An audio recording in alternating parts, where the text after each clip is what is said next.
This is the news on PBCJ. I am Simone Absalom.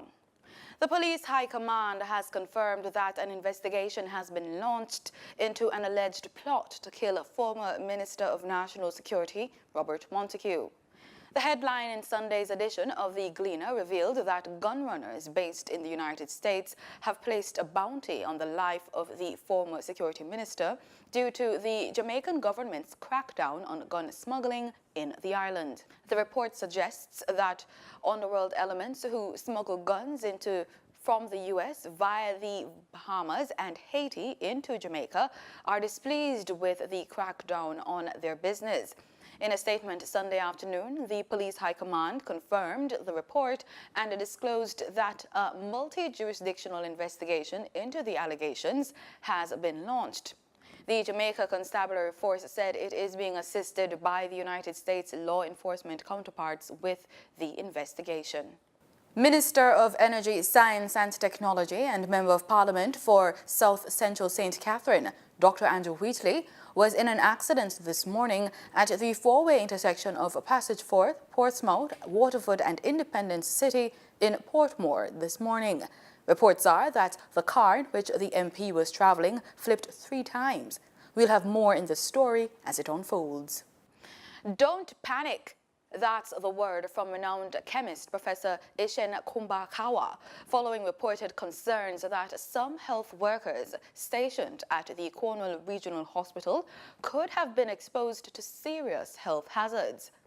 A recent Pan American Health Organization report concluded that cancer-causing agents have been found in the hospital. The PAHO report detailed that Stachybotrys spp colonies, a known carcinogen, were found inside the operating theatre, adding that it is a very toxic and highly allergic mold. But speaking with the Gleaner recently, Kawa, who is also the deputy principal of the University of the West Indies, Mona, said while it is within expectation for the allergic agents of the mold to affect the eyes and nose with little exposure, it is not quite the case for it causing cancer. It would cost a staggering $150 million to rebuild the Cornwall Regional Hospital were it to be demolished and rebuilt. That's according to Health Minister Dr. Christopher Tufton, responding to suggestions from some stakeholders. Dr. Tufton did not dismiss the idea, but said he was particularly interested in getting the main building of the Cornwall Regional Hospital back in full operation.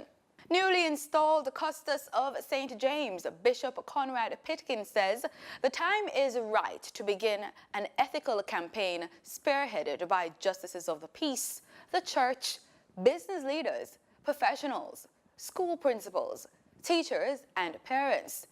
And he already has a tagline, unashamedly ethical.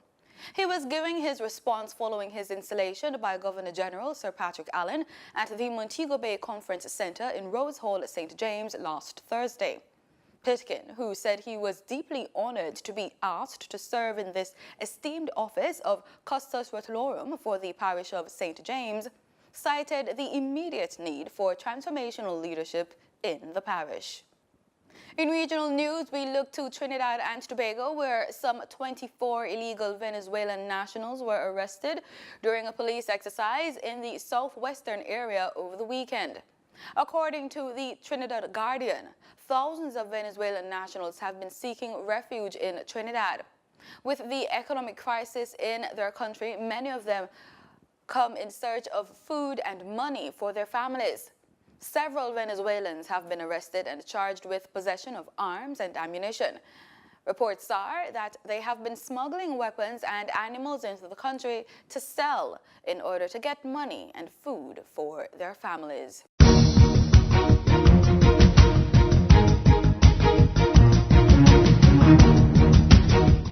In sports, we bring news from the Commonwealth Games in Australia. Jamaica's Johan Blake was relegated to third by South African pair of Akani Simbini and Henrico Buenjis in the 100 meters finals at the Carrara Stadium today. Simbini stopped the clock at 10.03 seconds. Blake The favorite heading into the final struggled out of the blocks with a poor start, compensating with a strong finish, but couldn't quite catch the South Africans. The Sunshine Girls defeated Northern Ireland 79-41 to win their third consecutive match in the preliminary round of netball at the Commonwealth Games. The event, which is in its 21st staging, is being held in Gold Coast, Australia. The girls will return to action tomorrow, where they will play Caribbean community neighbor Barbados. And that's the news. Do stay with us. The weather report begins now.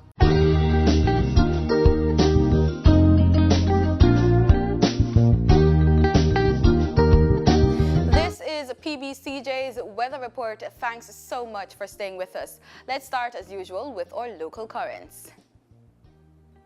In Kingston right now, we're seeing a temperature just about 29 degrees Celsius with a forecast of sunny skies this afternoon. We could get some rainfall this evening, and the temperature is set to go down to just about 22 degrees Celsius. Let's take a look at what's happening in the western end of the island over there in Montego Bay, St. James. We're looking at sunny skies today with warm temperatures between 21 and 28 degrees Celsius. We're seeing a forecast of possible showers later this evening, and we're also seeing that temperature is set to go down to 14 degrees Celsius.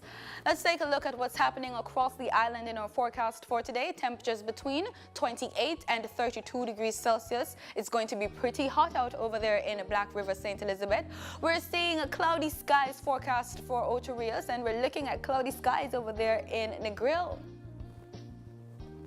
In our forecast for tomorrow across the island, we're expecting scattered showers across the island, and we're also seeing warm temperatures between 28 and 31 degrees Celsius. In our forecast for tomorrow, looking at the region, we're seeing rainfall for the central parts of the Caribbean, and we're also seeing a possibility of rainfall over there in Antigua. We're looking at sunny skies for Havana, Cuba, and over there in Campeche, Mexico. We're seeing temperatures between 28 and 32 degrees Celsius. But what about what's happening today? Looking at our forecast across the Caribbean region today, we're seeing temperatures between 28 and 35 degrees Celsius. It's going to be pretty warm out over there in Mexico for today. We're also seeing cloudy skies across the region. And in our travel planner, we look to the United States. We're seeing sunny skies forecast for Los Angeles, a maximum temperature of 33 degrees Celsius, so it's going to be pretty warm out. We could get some rainfall over there in New York. We're seeing partly cloudy conditions for Atlanta and some areas of Miami. And that's it for the weather report. Thanks so much for making it PBCJ. Remember, we are the People's Station.